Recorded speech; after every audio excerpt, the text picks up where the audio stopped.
আগামী ৪৮ ঘন্টার ভেতর বঙ্গোপসাগরে লঘুচাপ সৃষ্টি হতে পারে বলে জানিয়েছে আবহাওয়া অফিস, যার প্রভাবে আগামী ৫ দিন দেশের বিভিন্ন এলাকায় দমকা হাওয়া সহ বজ্রবৃষ্টি হওয়ার আশঙ্কা রয়েছে। রোববার আবহাওয়া অধিদপ্তর থেকে দেওয়া এক বিশেষ বার্তায় এ তথ্য জানানো হয়। বলা হয়েছে, এই দমকা হাওয়ার তীব্রতা সবচেয়ে বেশি লক্ষ্য করা যাবে দেশের উত্তরাঞ্চল ও সিলেট বিভাগে।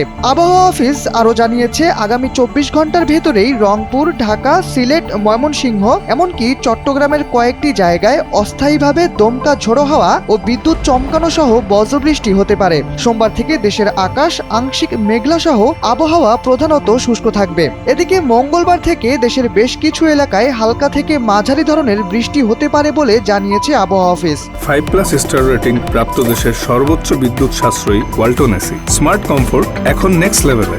সঙ্গে রংপুর, রাজশাহী, ময়মনসিংহ বিভাগের কোথাও কোথাও মাঝারি থেকে ভারী এমনকি অতি ভারী বৃষ্টি হতে পারে।